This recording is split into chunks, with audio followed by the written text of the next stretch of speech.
struggle with it so much. Hey guys, How Hill do you, here, like, and make your thank you for fire joining me be on this no hit / no damage in the right place? Hollow Knight any % run. The footage that you're seeing is taken directly from the stream yesterday. I thought I'd just provide some commentary over the top.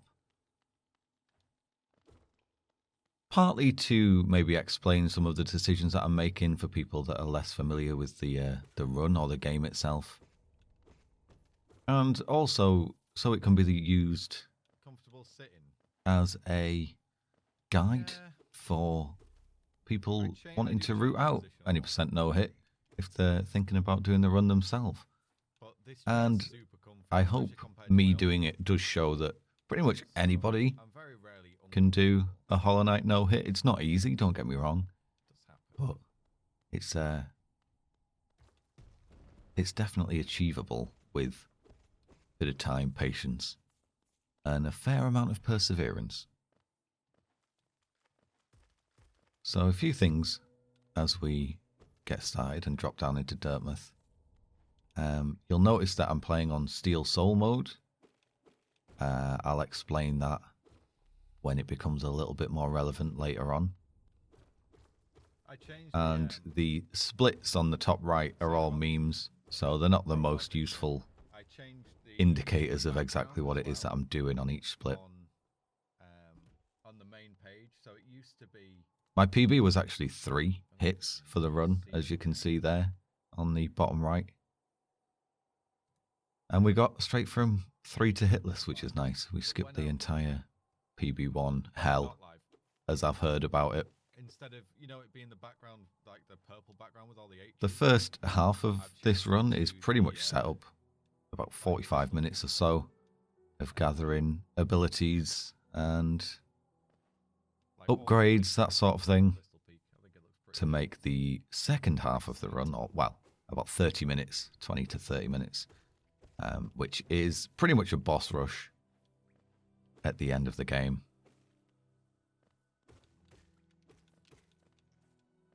This screen's kind of annoying. Just take it slow. Look down underneath yourself for the tick-ticks and the gruzzes. It's I've definitely reset on that screen enough times.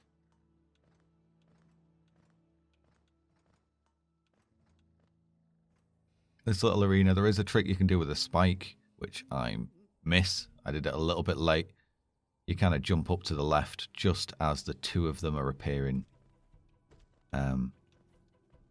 from the background, and you can nail them both with that spike. It looks really cool and saves a little bit of time, but it's not super important.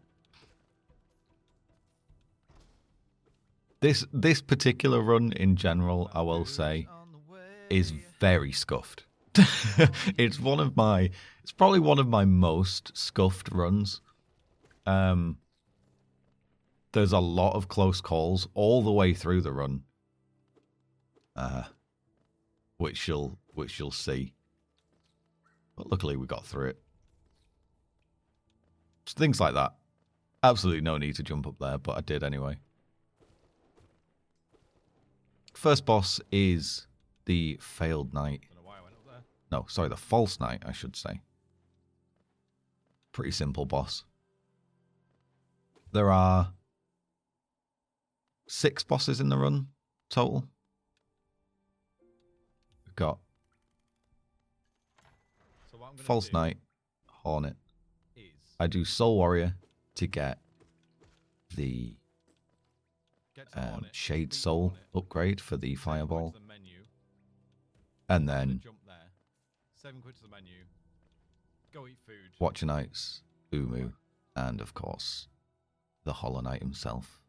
That's the plan. I think Watcher Knights is definitely the most difficult boss of the 6, but Hollow Knight can give you some issues as well. I don't think it's as difficult a fight, Hollow Knight, but it can be very, very easy to get hit. You can do some very strange attack patterns. Come back, refueled, refocused, rejuvenated, revived. Who knows? 13 hits for a stun. You can hit him while he's jumping, like that. Like I say, not the best run in the world. There's these boulders that fall down from the ceiling. They effectively count as 2 hits if you're keeping track of staggers or stuns. You do actually need to beat this guy. One of the differences between this any percent for Hitless, and if you're familiar with any percent speedrun routes, is that we do actually need the city crest to get into the City of Tears. Due to the fact that we can't do shade skip to go to the right hand side of City of Tears first, which is where you take a death near Salubra, just to the bottom right of the Forgotten Crossroads, and then use your shade, which is your little ghost that appears when you die, to pogo off it and get to an area early. We do go that way, but we use Crystal Dash because obviously to die you need to get hit, and we don't want to be doing that. So pretty simple fight with False Knight there. Grab the 200 Geo from the chest. A lot of the setup is getting the Geo to buy stuff. Not least of which is the 1800 we need for the Lumafly Lantern to get into Crystal Peak. So there's very particular Geo routing through all of the first 40 minutes of the run. Get Vengeful Spirit here. It's mandatory, but it's very, very important. Most of the damage for the bosses will be coming from the Fireball. So, yeah, important spell. You can get double and sometimes triple hits on some of the bosses. Watcher Knights in particular, it's really important for. Soul Warrior, it really helps with. Which is why we get... There's a couple of reasons why we get Shade Soul and risk the effectively extra fight of Soul Warrior. But it's definitely worth it. If you've seen any other no-hitters runs, you'll notice that I didn't pick up Fury of the Fallen right at the beginning of King's Pass.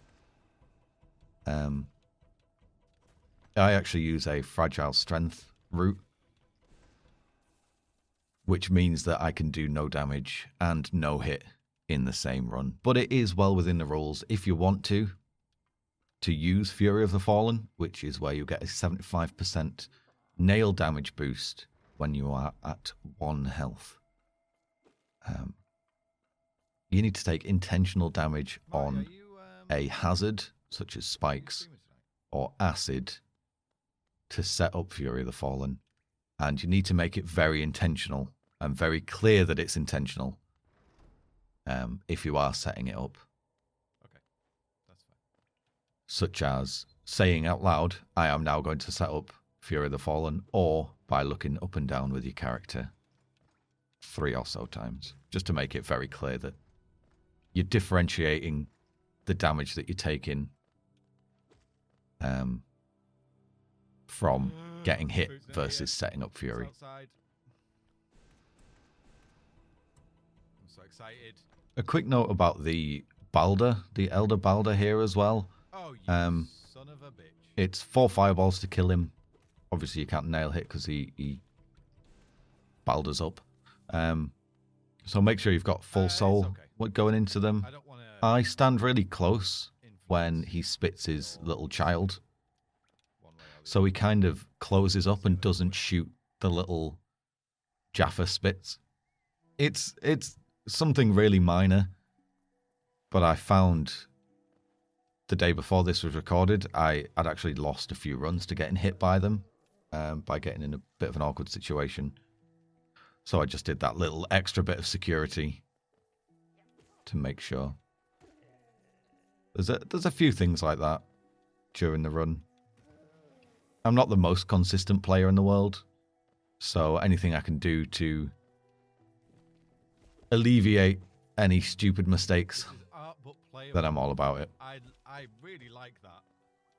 Art but playable. I like it. Favorite character is Dung Defender. Quick fireball skip there. That skip is not easy. It's to skip a large section of green path. There is a fly just underneath where it is, which is a much easier How about you, Kitty Cat? which is a much easier skip. I do call him the Fly of Shame, though, because it's the backup strat for when you miss the fireball skip. There's plenty of tutorials and things online. Speedrun.com I certainly do know who Grim is. /Hollow Knight, I think, is the full address. Grim is There's so far tutorials for my loads and favourite loads of boss skips fight. on there, which is Okay, what cool. I use. Yeah, I have food delivered here, so we'll skip ahead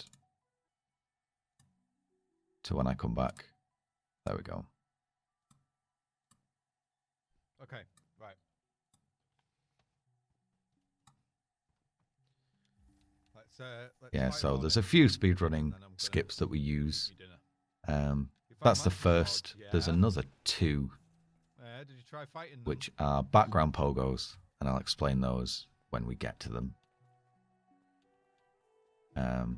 There is also a acid skip, which is probably the most fiddly skip. And if you mess it up, you get hit. Mantis Claws That's on are the way to tough, dude. Uumuu just after Watcher Nights. So that's definitely one to practice. me a Fireball, long not so time. important. It took me a long The background time skips, when I the first background got to Mantis pogo Claws. skips, I should say, Because are it's pretty easy, and you'd get it's not just plenty of tough, it's practice. a long That fight. Moss Knight, make sure you've got full soul, nail once, 3 fireballs. Job's a good one. There's a couple of Moss Knights coming up that we need to kill to get the Geo for. It's a little bit more complicated, that setup. It's just after, I think, is it Vengefly Yeah, Queen? you can I get don't know what super this guy's overwhelmed called. with 2 of them. Yeah. Absolutely. Again, make sure you've got full soul here. Fireball, nail, nail, nail, nail, nail. Dead easy. And then you'll end up with full soul. There we go. Extra 65 Geo. Because you want full soul for this bit. If you don't, this little dude here will be your best friend. If you don't have full soul, give him a whack. Go off screen. Come back. Get some more. So here's the 2 Moss Knights.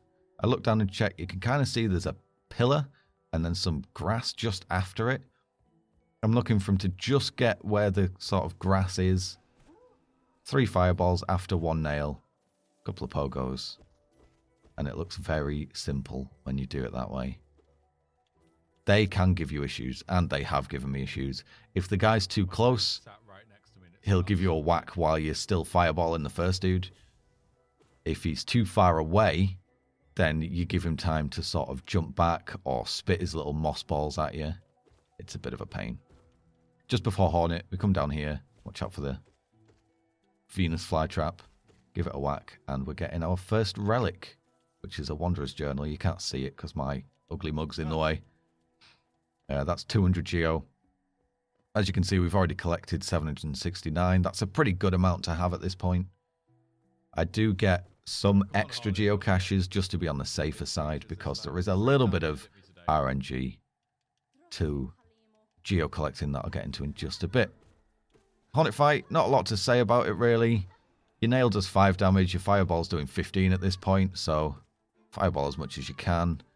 I honestly couldn't tell you how many hits it takes to stagger. It's a pretty simple fight. Just keep the damage up. Watch out for her jumps. Like that. Like I say, She nearly hit me twice then. this run is There we scuffed. go.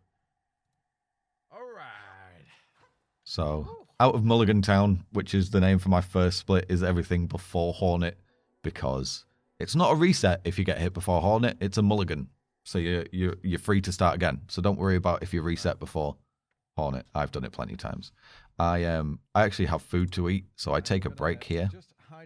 The reason I've save and quit out is because it warps you back to the bench, as long as you're sat at it, the bench at the ancestral grounds. So saves walking all the way back through, all the way back through Green Path. And we can go into Mantis Claw. Let's carry on. We've just picked up with the dash, which is the Mothwing Cloak from the Hornet fight, which means that movement's going to be a little bit quicker, and it just makes fights feel a lot nicer. Oh, like if I fall asleep, someone's going to have to message Julia to tell her to come and wake me up, all right? Save and quit outs are allowed in this no-hit run, unless you're doing it to avoid a hit. So you can only do it for the effect of traveling quickly or resetting an area. Hey, Drunk God. Welcome back, buddy.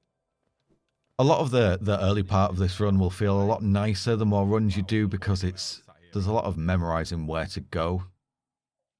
But this path will get ingrained in your head before too long. So grab some more Geo there. We're up to 800 now, which is perfect. And before we get to Mantis Claw, there's a couple of extra things that I do that wouldn't be in a Fury route. So I drop down here to the right and go see Leg Eater to pick up the first of two very important charms in the run, which is Fragile Soul. No, sorry, Fragile Strength. What I do in this run is I actually forget to equip it. Usually, I would equip Fragile Strength there. We go left here rather than right. Right is the way to Mantis Village. We come left to pick up this extra charm notch, so we can equip both Fragile Strength and another charm that we buy in a few minutes.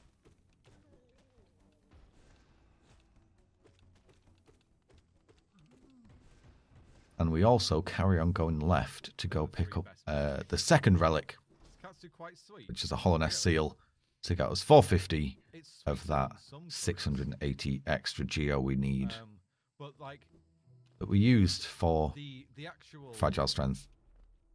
We've also got a nail upgrade that we buy for 250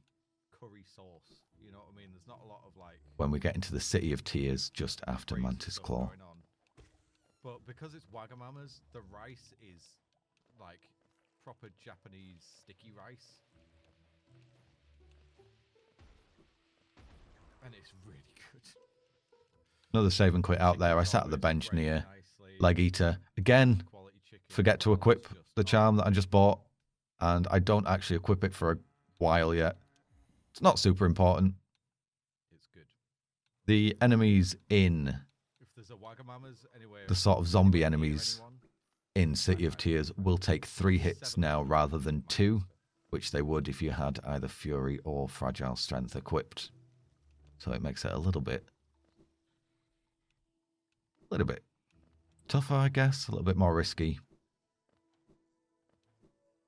And now I've just realised I haven't got Fragile Strength equipped. I didn't equip. So go back to the right now and towards Mantis Village to grab the Mantis Claw. There is an explosion pogo that speedrunners do as a skip to skip the majority of Mantis Village. We don't do that. It is possible to do it without taking damage. If you want to add that into your run, go ahead. You're a braver man or woman than I. It's a little bit too risky for my liking, so and to be honest, I'm not actually sure if you can do it on current patch. I might be wrong. I don't profess to being an expert on the speedrun strats.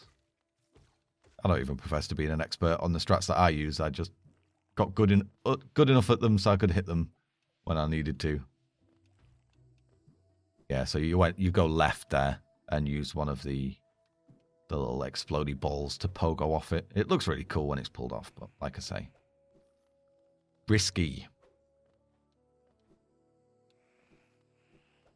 I have pretty much a pattern that I use in Mantis Village, where the kind of stud guys, one fireball and one nail, regardless of whether you've got either of the strength buffing charms equipped, will kill it. And it makes it nice and safe, so you can steer clear of their attacks. These flying ones, they're 3 hits now because I don't have the charm equipped. Usually 2. There's a couple of those that I take out with a fireball as well, just for safety. I love that they did that. Well, it's a bit of a nice section, sort of between Hornet and Soul Warrior. 3 favorite games. You do have to go through Crystal Peaks, which can be a bit of a nightmare. Like, I thought the order was Ocarina of Time, Breath of the Wild. Especially my early runs, a lot of them I took hits in Crystal Peak. But other than that, it's definitely a contender. It's fairly comfortable. Now. There's a lot of setup versus So is Breath of the action. Wild. So if you're good at the game already, it's definitely it's definitely a bonus, because there's like 2 chunks of difficulty, in my opinion, in this run. At the minute it's this. Watcher Knights and then the Hollow Knight. I think on my baseline I had like 16 hits at Watcher Knights and 22 at the Hollow Knight, so. And as you can see on my PB3, I got a stupid hit on this split, and then 1 on Watcher Knights and 1 on THK. I may as well explain the splits now. There's not a lot happening, just sort of running around picking up different abilities and upgrades. So Mulligan Town, I explained.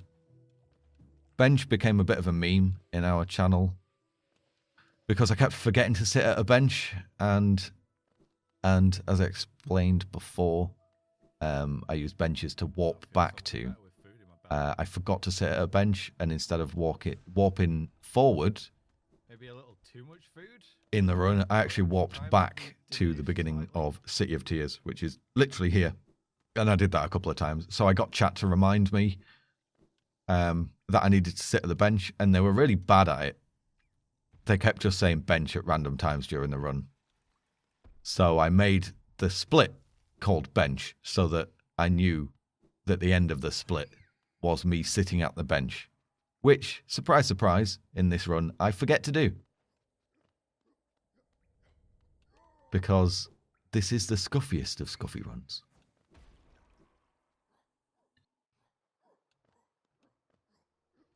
That feels good, man, these guys are one of my least favourite enemies in the game. The walking ones, as they prove here. Usually you jump in front of them like that and they swing. Then you can just dash over the top. A couple of them, sorry, who are in not so great positions, I do end up fireballing just for safety.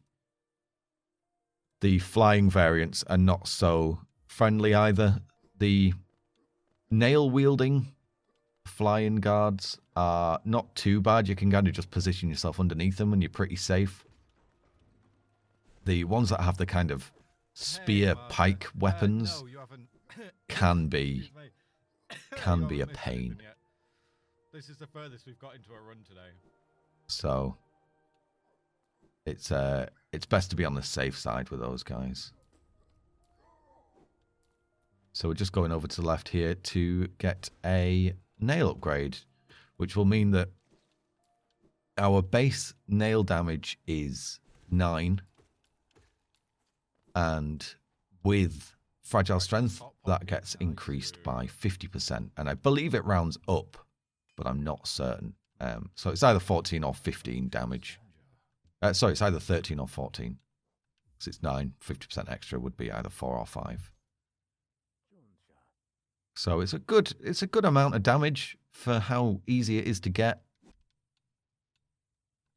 If you're thinking about playing this game casually, you came to bless the run. I recommend it. B, there is a little bit of a downside to using both Fury or Fragile Strength. It's not quite as good as it sounds. With Fury the Fallen, you have to be at 1 hit for it to even activate. So obviously you're always 1 hit away from death. With Fragile Strength, it actually breaks if you die. Just going to nip up to the bench real quick. So it's a little bit... It comes at a price. This bit, I think about going back up to the bench to go equip Fragile Strength. Never mind. But that guy is having none of it. So I kind of just deal with the fact that I do less damage. This guy you can kind of bait to use his attack to walk off the edge, which I think I do here. If not, a couple of fireballs will take him out. Or if he's at the back, you can easily avoid him. If he's sort of further to the right on the platform. Come on, mate.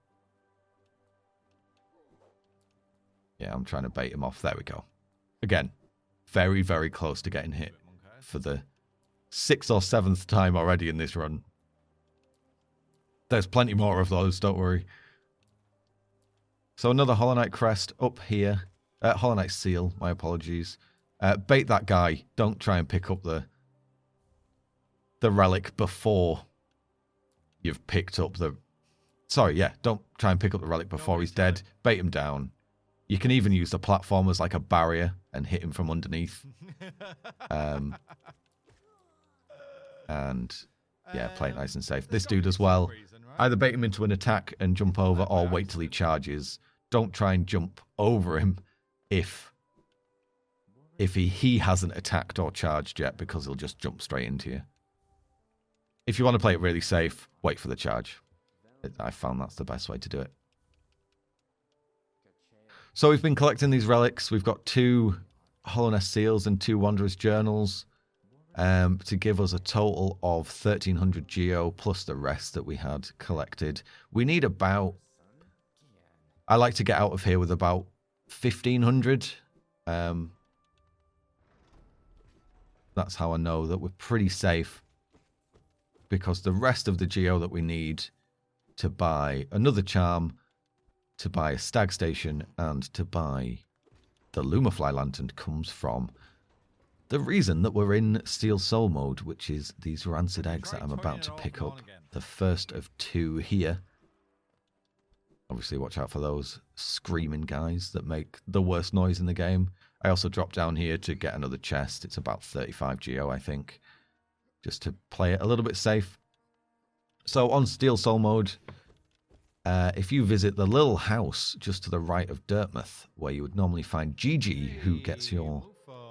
shade back, should you have misplaced it using a rancid egg, you actually can sell the rancid eggs to Jin for, and I don't know if this is completely accurate, but it's definitely random. I think it's an amount between 250 and 450 geo, so it averages 350-ish, which we use to get quite a lot of geo fairly easily. The first rancid egg you've already seen me pick up, which is a very minor detour through City of Tears. And the other one we buy for 60 geo from Sly in Dirtmouth. So we buy it for 60 and sell it for at least 250. Usually a fair bit more.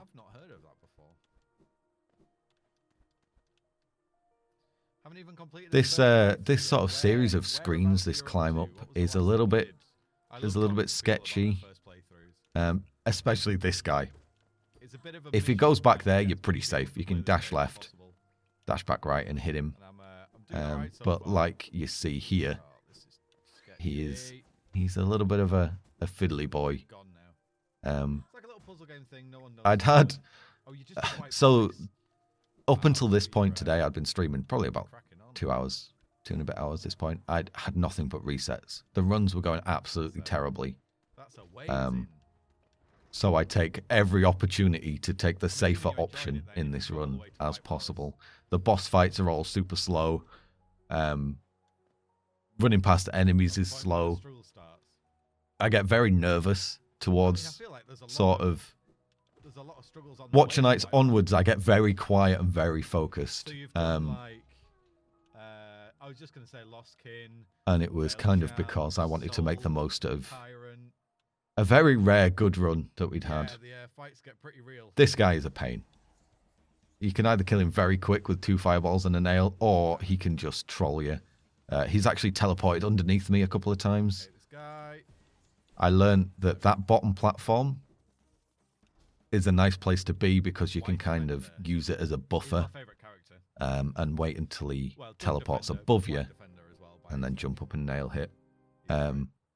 2 fireballs and a nail will do it, or 3 fireballs if you just want to get full Have you done, full soul and Both. smack him in the face 3 versions of the times. ring, Take him or out nice just and one? quick. This screen coming up is my second least favourite screen in the game Mapanada. in terms of this run. Iconic. These guys can act super weird. Sometimes they fly directly into the spikes. Sometimes they get stuck. Right. That guy will throw his pike at you from off screen, or he'll swoop down. He can do loads of crazy stuff. My favourite boss. A good strat is to use the platforms to kind of It's get them stuck under, kind of like this guy's doing. I'm not good at the game, so I keep missing him. Staying underneath, like directly underneath them, is usually a good strat. Take your time, pick them off one by one. I avoid the left side of the screen because there is another pike dude over there, just so he doesn't cause any more hassle. And then we also need to go to the top right here. So you need 2 fireballs for this bit to make it safe. There's a dude. Yeah, there we go. How did it go? Mark? Obliterate him, and we pick up a simple key that we need to 100%. get to Jin, 100%. as This I game's mentioned earlier on beautiful in and Dartmouth. amazing. There is a spare It didn't go well. Okay. Wanderer's Journal. You just saw it there at the bottom left of the screen. I've used that before, especially before I was doing Steel Soul.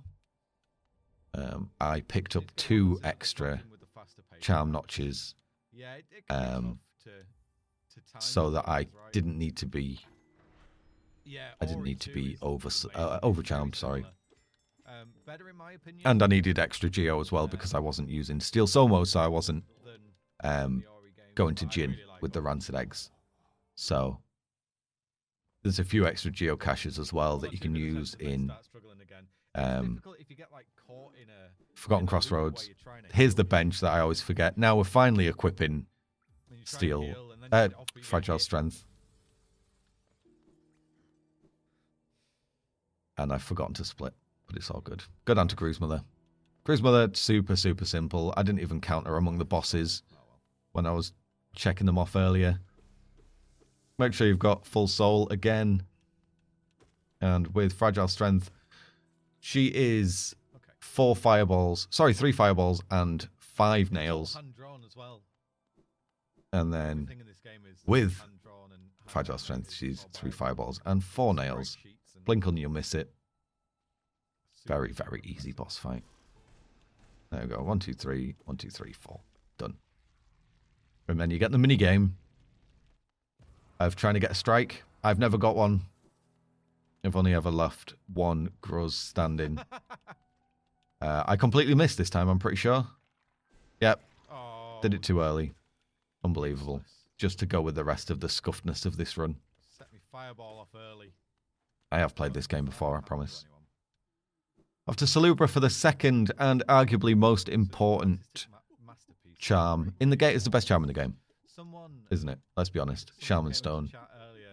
You don't need Fragile Strength or Fury, in my opinion.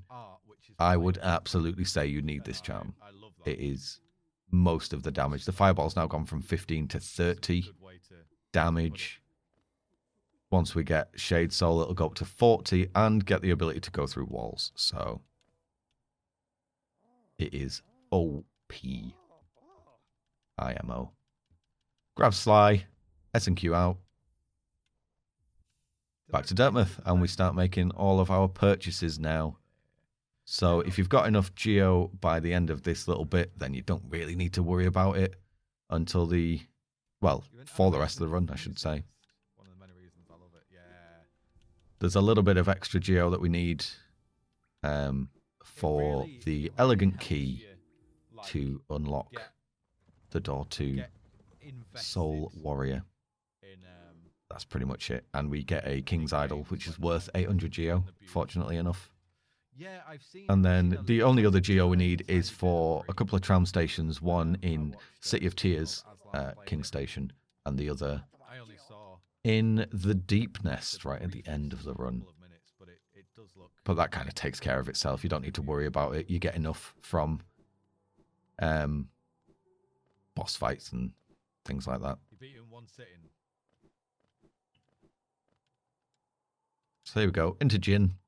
1200 is a fine number to have here. Anything less than 1100 and you might struggle if she decides to be a bit harsher. I use backup geo in Forgotten Crossroads just after the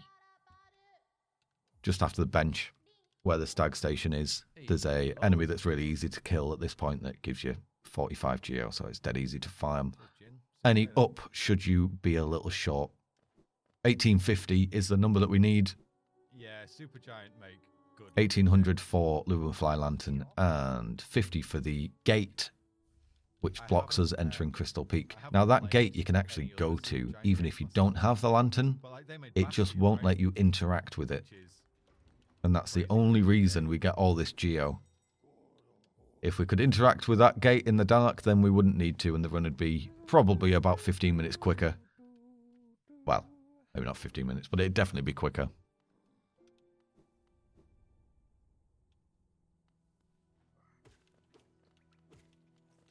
Yeah, so just over to the left is where you would want to go if you needed some more geo. Easy. And we head into Crystal Peak, which is probably the running section that I practiced the most off. Well, sort of in my, along with all the bosses in my practicing. So I did it for 3 weeks. I kind of landed on the strat that I used in this run after Pain. I used a slightly altered route through, which was a bit quicker, but I got caught out a couple of times. I can't guarantee you that the route that I use here is 100% safe, but it seemed to be working very well for me, so I stuck with it. The guys that throw the pickaxes are a problem, so I take care to deal with those. You can, these ones specifically, you can land on the platform and jump past them and get through. But I got caught out once or twice with a slightly missed jump. So I decided to just take the easy route and give them a whack with Fireball. As you saw there, those guys you can hit from the back if you up-slash close enough behind them. If you side slash, you'll get the little dink sound effect and it won't do any damage, but if you up slash, then it does, which is a nice little trick. My mate no-hit Cuphead last week. That bit looks scary, but it's pretty consistent. This bit is the really... That is an absolutely brutal run. It can seem the most difficult to get through, so like I say, I play it safe. I fireball this top guy, hang around on the right until the guy... Sorry, hang around on the left until the guy on the right moves out the way, the one kind of going around in circles. Wait for the laser at the top, jump up, jump past, and we're through. First of two background pogos, I should say. This is where the King's Idol is, using the little barrels. The one with the dragon. Pogo off them in the background, dash over. Mantis Claw onto the wall on the right. It takes this one's a little bit finicky, but it's not too bad. Give this guy a whack. I like to have 2 fireballs worth of soul leaving this screen, so if you don't have enough, go out the room, come back, the guy will respawn, hit him again, refill your soul. Because this screen is also pretty rough. You can nail that guy, takes 2 nails to kill him. I prefer to fireball it. Because we've got Shaman Stone equipped, the fireball's nice and big. Wait for that laser to go past. Kill this guy. You can only kill them with fireballs. You won't be able to hit these laser dudes with nails. Nice. And we're up nice and safe. There's a much quicker way up there. Yes. Yeah, exactly. But like I say, I got caught out, so exactly. Fireball and safety. You're right. Slow, safe strats Oh, I recommend finishing it. are much better I than definitely fast, recommend dangerous finishing ones. it. Some of the best fights are on the last island. I think casually, this next part is pretty difficult. For me, it was never really a problem once I'd learnt the patterns and timing of jumps and things like that. There's not even like a set kind of rotation of the lasers that I'd say that you need to hit to get through easy. Just wait. Just wait for it to be safe. Yeah, it all looks quite dangerous, but especially this dash looks bad, but it's pretty consistent. This bit, you can kind of jump off the platforms and wait. Like, delay your dash is a good technique of getting through. And there we go, we're through Crystal Peak without too much hassle. Took a while to get to that point. Bit of practicing. Speaking of practice, I may as well mention now because we've got a bit of downtime now while we get Dreamnail. Oh, nice. I use a combination of debug mod and Hollow Knight save editor for my practice. So I've got save files for all these splits / bosses. And then debug mod is a super, super powerful mod for loads of different reasons. No, it's fine. The main thing I use it for is I think I can just mute is sound. for save states. That you can create sort of But at the instanced We're save alright, states to practice Still got 10 bosses, minutes off that sort of thing. Where- So I highly recommend. a boss fight. The route I use is a modified route of Spiral Out's route from his no-hit. The links to everything I've said I'll put in the description below, including Appreciate it. the link to Spiral's Twitch and YouTube and my own Twitch channel, should you feel the urge to come and hang out. Ask me any questions about no-hitting or Hollow Knight or whatever you want. I'm always happy to help. Especially if you're thinking about no-hitting it yourself or you are no-hitting it yourself. There's also the Hitless Discord that you can jump in. There's a Hollow Knight Discord, which is really good as well. Like I say, I'll put all the links. My own Discord. Why not? Let's advertise me. That's what you're here for, really, right?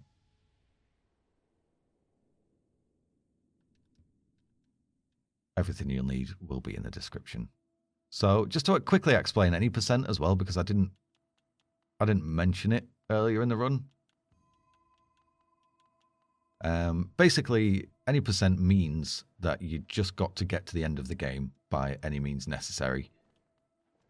Which in this case means getting the Dreamnail, doing the Dreamers, and fighting the Hollow Knight. There is multiple endings in Hollow Knight. We're going for the path of least resistance in this run. Which works out as, I think, 21%.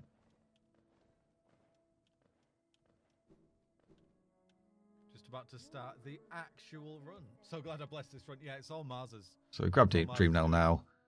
And then the run starts, in essence. I'm not going to be able to explain in this video all the nuances of the bosses. It's just practice. It comes down to there's a few patterns for each one that you'll recognize, how you get your damage in, when to back off, when to be aggressive. Aggression is usually the way to go, just because it makes fights shorter. Aggression is not the way I go in this run. I play very, very safe, which on a few occasions nearly bites me in the backside, as you'll see soon. So these two guys here are pretty easy to get past. I started killing the first guy, the flying guy, just to make certain, but you can get past here dead easy and into the right hand side of City of Tears. The start of which is a little bit Monkeress. Which in layman's terms is scary, I guess. A couple of enemies get in the way. But it's not too bad. There's not a great deal of running sections left after nothing but them for 40 minutes. There's one in just before Uumuu that you need a little bit of care of. There's one screen in particular. Like I say, that guy is a bit of a pain in the ass. I normally fireball him twice, which I tried that time, but I knocked him off because it's this run and it's sketchy. It's easy to drop on those guys and get hit, so I just get the fireball, take it easy. This guy decides to give me a hard time, but then we get past him.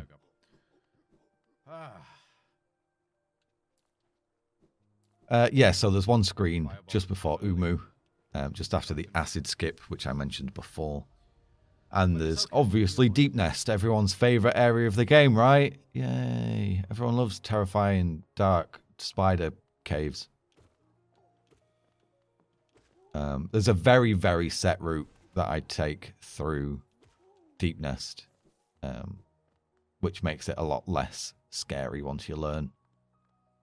But it can give you a hard time if you're not careful, or even if you are careful. It's Deep Nest. What do you expect?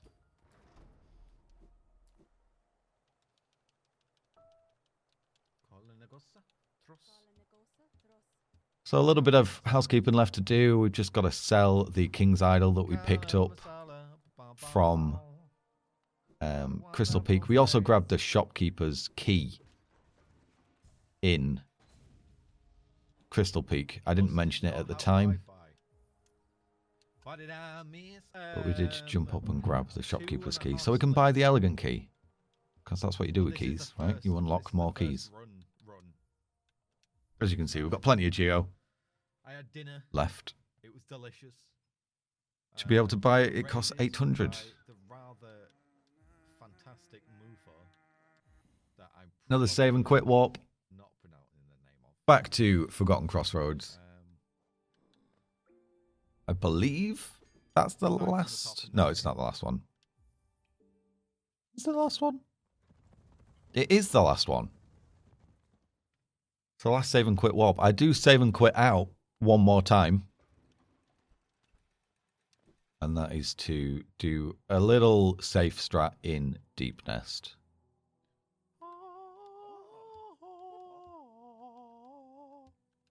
Choir singer, by the way.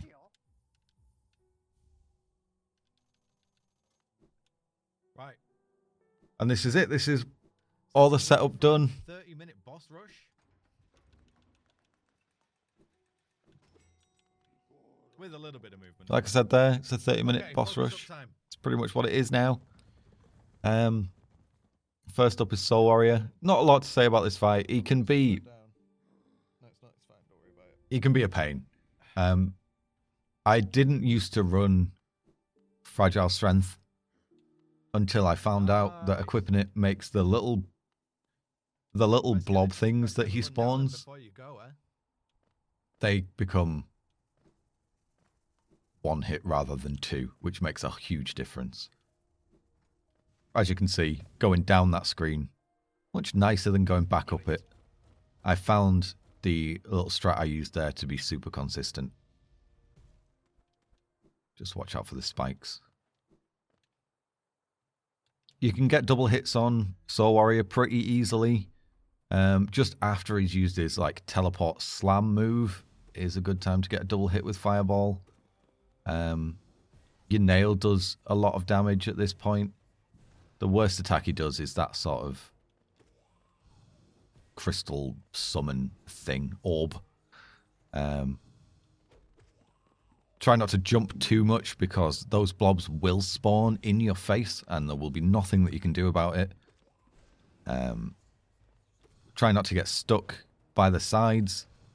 As you can see, I got double hit there. Yeah, getting stuck by the sides is not so great.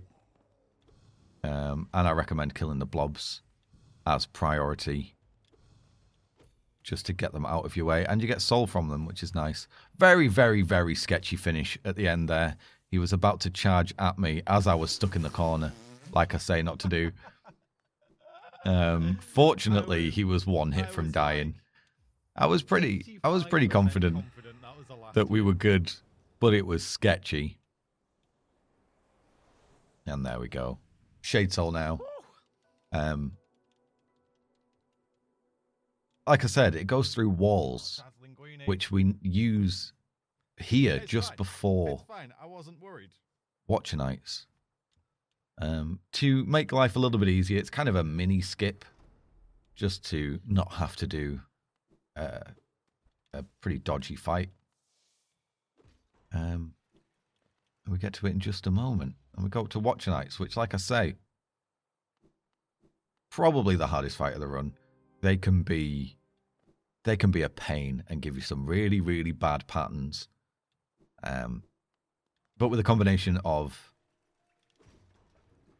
a decent strength nail and double and sometimes triple hits with the fireballs and a bit of patience, and it's kind of like juggling, making sure you keep an eye on what both are doing at any one time, then it can be all right. I wouldn't ever say it can be good, but it can be all right. I recommend taking those guys out with the fireball as well. These like rooms that you walk into that are dark before you go into them, it's super, super easy to just walk in and get hit. So I recommend that one specifically, fireballing. Here's the second background pogo. There we go. Nice and easy. Once you've practiced it about 700 times. No, it's not so bad.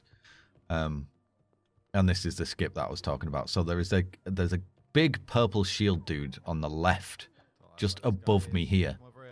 Yeah, to the left of where you can see that switch.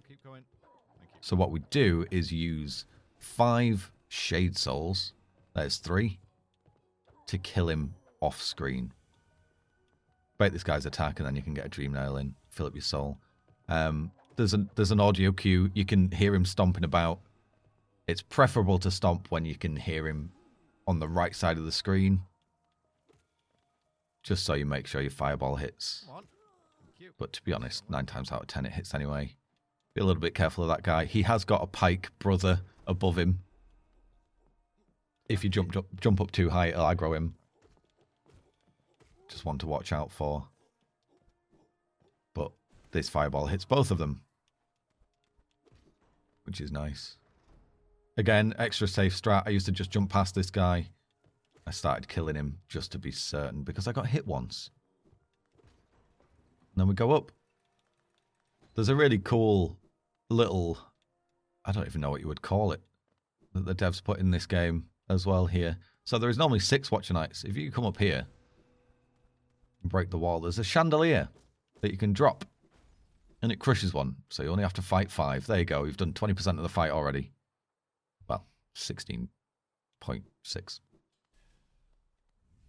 Dream Nail both these two at the same time while they're down. You can only do that before the fight.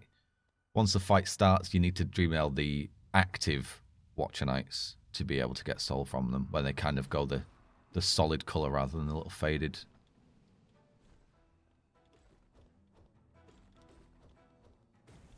Yeah, when they're swinging the nail, that's the best. One's pretty easy to take down. When you have 2 of them on screen at once, this is when the fight becomes a little scary. If you fireball, like I probably should have done there, when one's rolling away from you, you can get 2 and 3 hits. I don't even know if I get any double hits in this fight. I was just conscious about being safe. Like I say, patterns like that are a bit scary. Again, not going ham on one guy, so I can keep an eye on the other. Same thing again.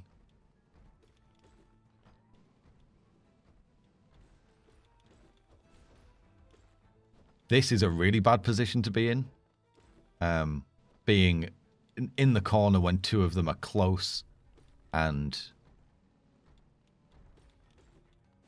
near to the wall is a very scary place to be. But like I say, we managed to get through it. By far and away, not the best fight I've ever had against Watcher Knights, but look, if you don't get hit, it doesn't matter. You will now notice that the guy in the bottom left of your screen gets very, very quiet from this point out.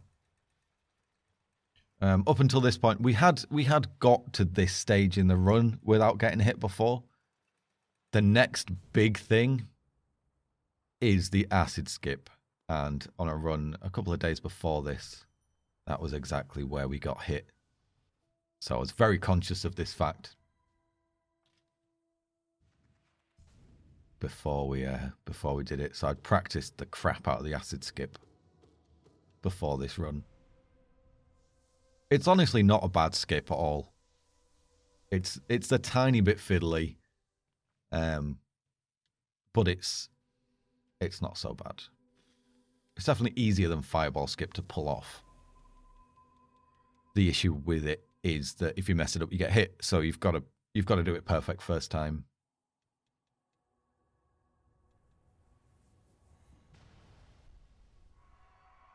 So because we've just done a Dreamer, you can't actually save and quit out and just go straight back to Dartmouth, because if you do that, you actually come back to here. It creates a save point after you, I guess, destroy a Dreamer. I don't really know what lore-wise it is. Pummel the crap out of them and absorb something. I'm sure Mossbag will be able to tell me. But we make our way back down now to King Station, which is one of the last two things that we've got to buy. Like I said earlier, don't need to worry about Geo at this point. There is a load of Geo just after the Watcher Knights if you so choose to pick it up. This screen's a little bit scary going back down. I found that if you drop in the middle here and just be a bit careful of where the guys at the bottom are, then it's pretty safe.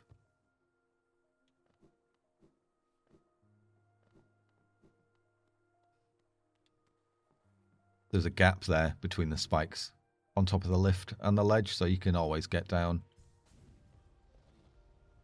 That crystal dash is always safe.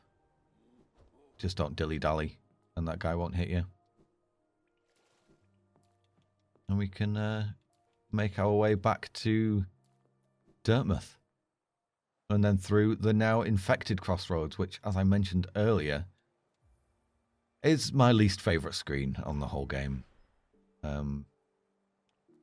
My old strat was to hug the right-hand side wall and kind of slide down slowly using jumps and crystal dash off and on to lower your descent.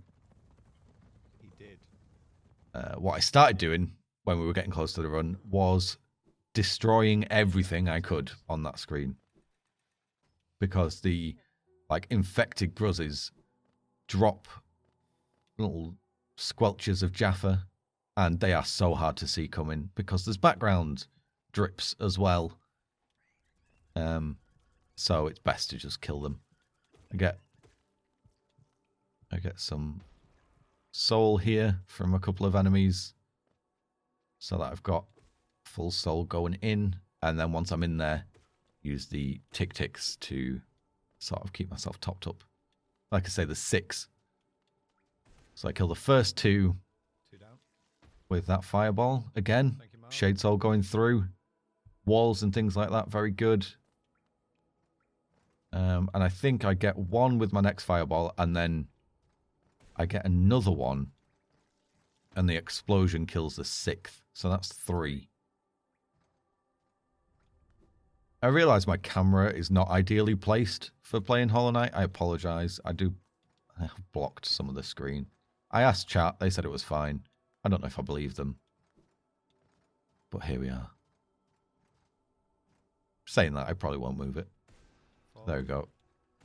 That's 5. I think, yeah, the explosion of the one on the left actually killed another one. You can see the Geo and the remains just on the left of the screen as we go down. There we go. Yeah, that's it. We got it. Nice. Back through Forgotten Crossroads. Down to the left. There's only actually one place each for two of the abilities that you actually need them in a casual run. One for Monarch Wings, which we skip with the background pogo. And this is the only place that you need Yzma's Tear to complete the run. And we skip this with Acid Skip, so... Pretty sure the devs completely intended you to play the game this way, even if it does feel like cheating. Very quickly about the Acid Skip. Stand on this ledge, walk off, hold left. When you hit the wall, use Crystal Dash. And then as soon as the sound, the sort of like thud sound of you hitting the wall stops, the instant it stops, press jump. If you press it earlier, you won't jump. If you press it later, you'll slide down and you'll have hit the acid before you get the chance to jump. There is much more detailed guides to that skip. I recommend Fireborn, just in general. Man's a legend.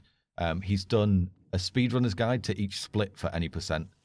And he talks about the acid skip in detail and the other skips in detail as well.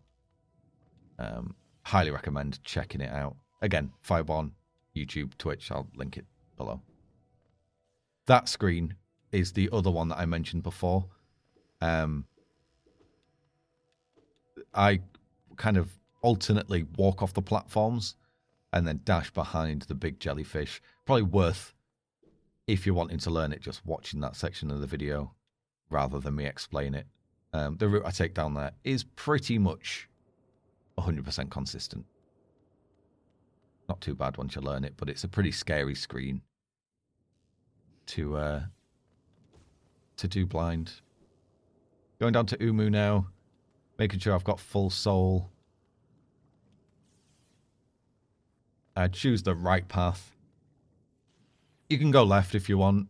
There's less enemies. It's a bit quicker, but there's more electricity. And yeah, again, same video. Fireborn I used for my strat for this. For this fight, Uumuu is a pain in the ass. I'm not going to lie. I dislike this fight. It's random. Sometimes you get 3 attacks. Sometimes you get 4. Then in second phase, sometimes you get 2. Sometimes you get 3. Yeah, it's a pain. It takes a bit of wrangling.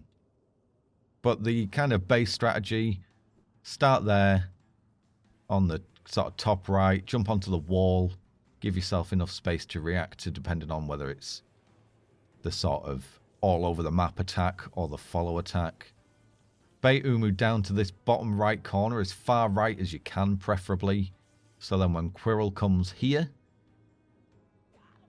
if his voice line activates before Uumuu gets to the sort of right-hand side of that platform, then you're safe to stand where you are, and Quirrell will sort of stun Uumuu.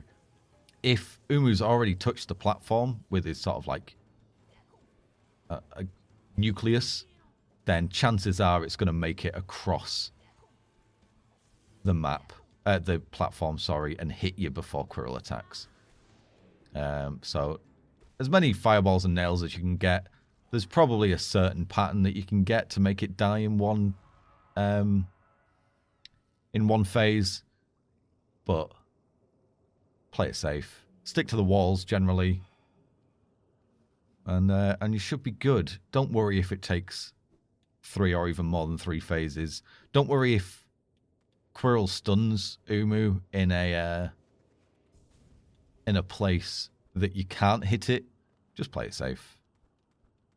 Another much, much easier acid skip there. Be careful with your jump timing. It's easy to fall off after the crystal dash. Generally, you need to do things later than you would anticipate or trying to keep it down. Instinctively press the jump button after the dash. I just mentioned there, I'd have liked to have a heart rate monitor on myself at this point of the run. I was incredibly nervous. But yeah. Into Deep Nest, which is I think the longest single sort of point A to point B running section. in the run from Uumuu to Herrah. It kind of, the route I take pretty much explains itself. I use, again, Shade Soul through walls a couple of times to take care of awkwardly placed enemies. Guys, I really appreciate the support. Or to take out a few at once. There's a couple of enemies that I stop and deliberately nail hit so that I have enough soul. Julia?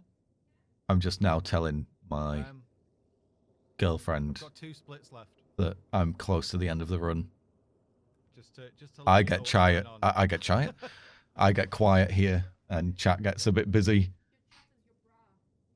and very concentrated. It's still super scuffed. The end of this run. If this is the run now, that's going on YouTube and it's going to be immortalized forever. I hope you're okay with that. I was right. All right. Julia made a terrible joke. I don't know if you could hear it because I was talking over it. I know that people in chat will have been watching this video to see that joke as well. Focus mode. It was terrible. I'm not going to repeat it. If you heard it, great. If not, that brought my heart rate down a little bit at least. good.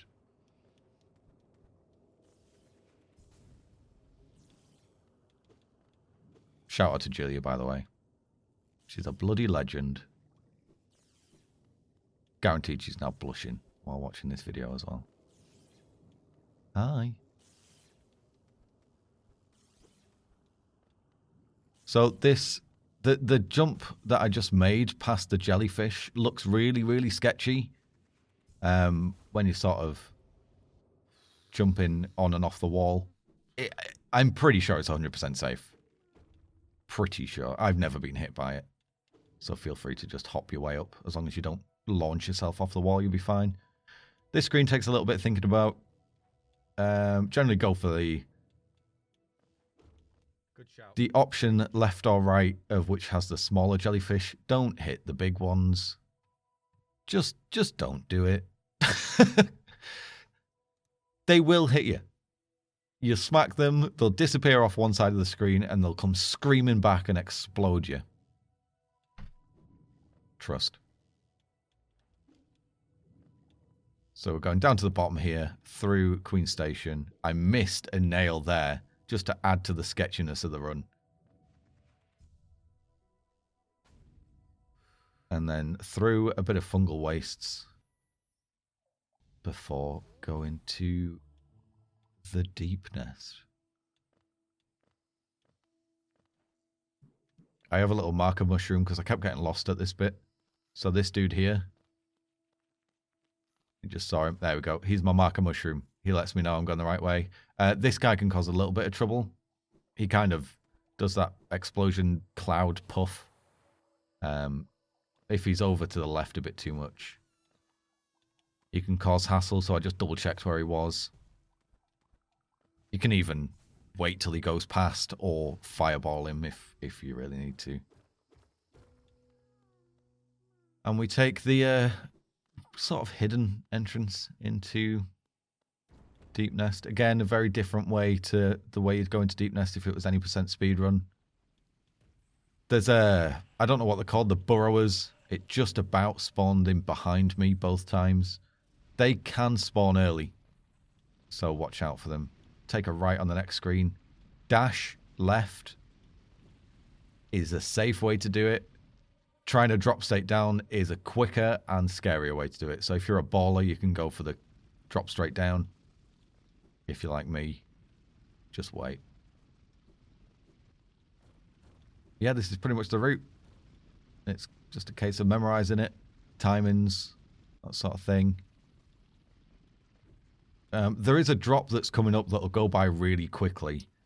Again, not super important. It's not the hardest sort of gap to make in the world. I did find that I got hit a couple of times. So there's sort of elements in the background you can use to line yourself up. There's like 2 little spikes and a diagonal web. So I kind of lined up with the spikes and then dropped below where the web is before I dashed. It's just coming up here. You should just be able to see it. Here we go. 2 little spikes dangling down underneath the web, going diagonally, and that gets you in the gap pretty much all the time. There's a devout just underneath there. You can just see it whiz past. That you go over the top to avoid. Fireball here to take out the Weaver and the little dudes. I use this Weaver for soul. And then there's a couple of little spiders on the ground that you want to avoid or kill, or whichever you choose to go about it. Again, playing safe rather than quick. Watch out for the ground falling away. There's another one there that I go past. If you dilly-dally, it's easy to get hit. So another fireball to take care of the guy just on the left off screen. There he is, because he's a pain to take out with a nail. Drop straight down here because there's a Weaver that spawns. And then don't crystal dash that low down. A little bit higher. Don't do that either. Crystal dash all the way through here is the safest way to do it. You don't want to throw at this point in the run. Not to deep nest. And into Beast's Den, which is actually surprisingly consistent. Like I mentioned before, having enough soul is pretty important. I drop down through a breakable floor and just use a couple of spiders for soul. To take care of the devout, there's 3 devouts that we go past. The second of which I used to dash over the top. But he randomly took a step back one run that I'd never seen before. So I was told a strat by another runner, which is much better. It takes 3 fireball hits to kill these. I got a double hit there, which can happen. It's not super consistent. Probably happens about half the time that you get a double hit on them.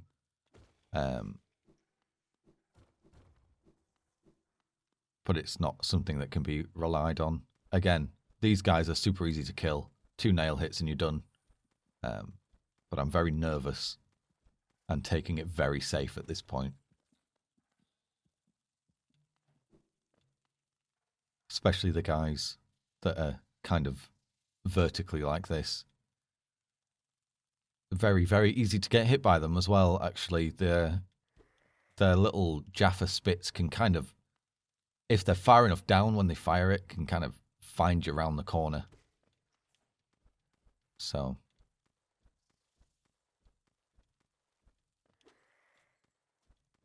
it's not too bad. I'm making this look way harder than it is at this point. But with a heart rate at about 206. Probably has a lot to do with it.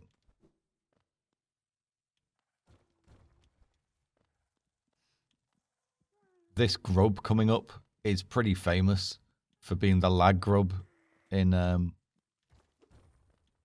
speedrunning. I always free him. It's the only grub that I free in the whole run. I don't know.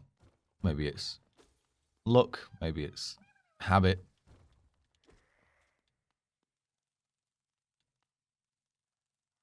So we're coming up to the devout now that I used to jump past. I'm going to kill him.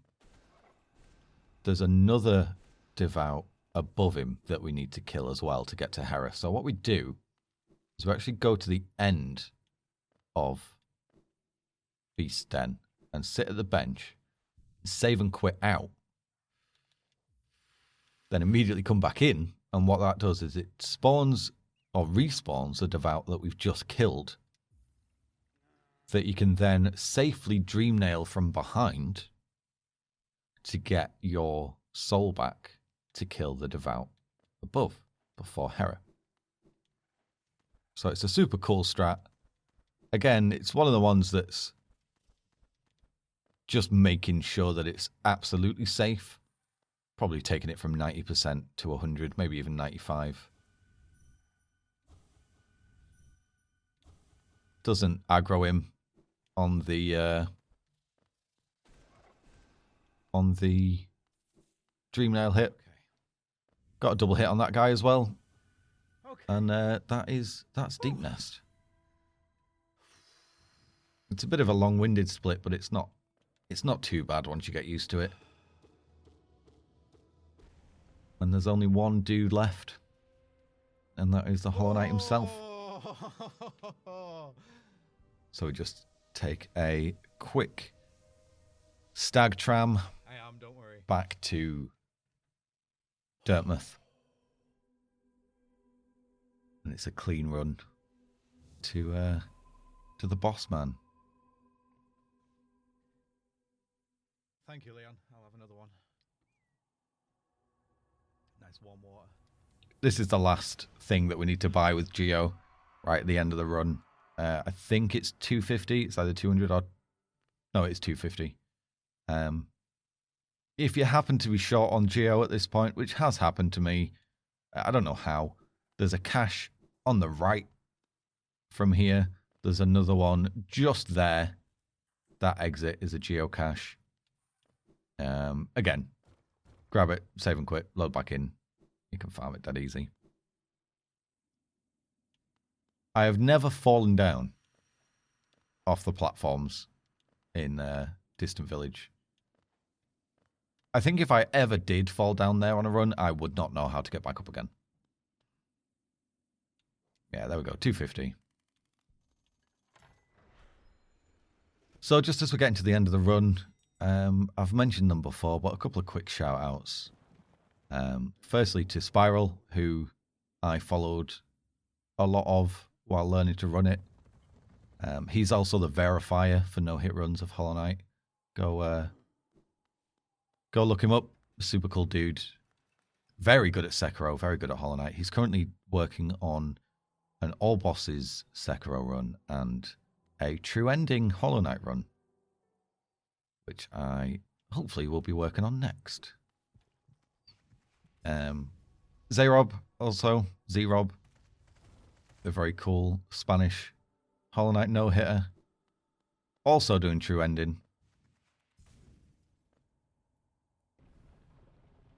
And chat was unbelievable during this. This is the first kind of challenge of this ilk that I've done in terms of no-hitting and that sort of thing. I'm usually a variety streamer. The support from chat during this has been absolutely immense. So, thank you very much. I've already mentioned Julia, who is a legend, and she puts up with my stupid ass. And Clamps Cast as well, who is a no-hit runner, who was the one that got me into this whole community, which is a fantastic community. And I'm going to leave you. I'm not going to commentate on this fight. It kind of speaks for itself. Please don't use this as an example of how you no-hit the Hollow Knight.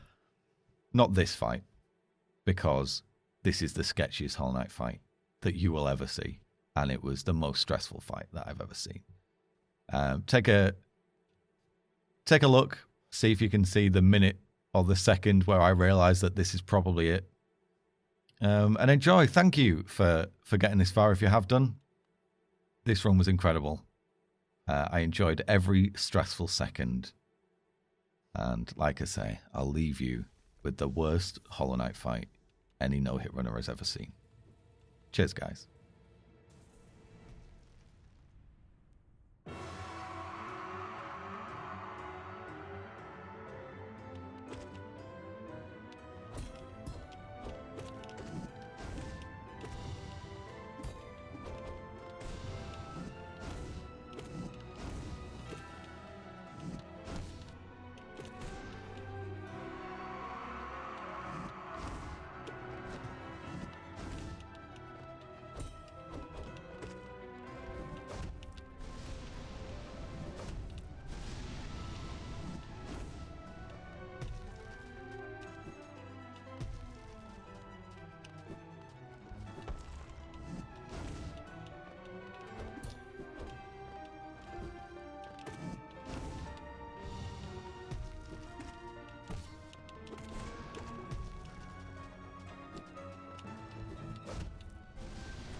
Get in there!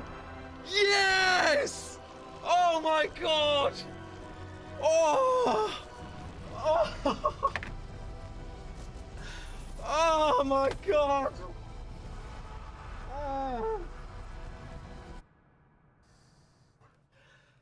oh my god!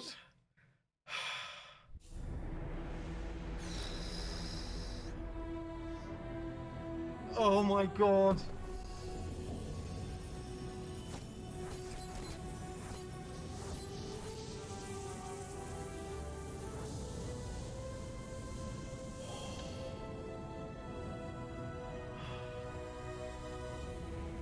Oh my god.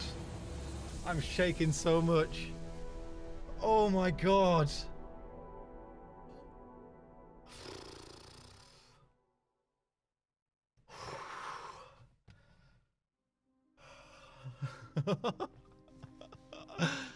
Oh my god, we did it. I can't believe it. I can't believe we did it. Thank you guys. Thank you, Juliet. Thank you, Marty. Thank you, CD. Thank you, Leon. Thank you, Frenzy. Thank you, everyone. Oh my god.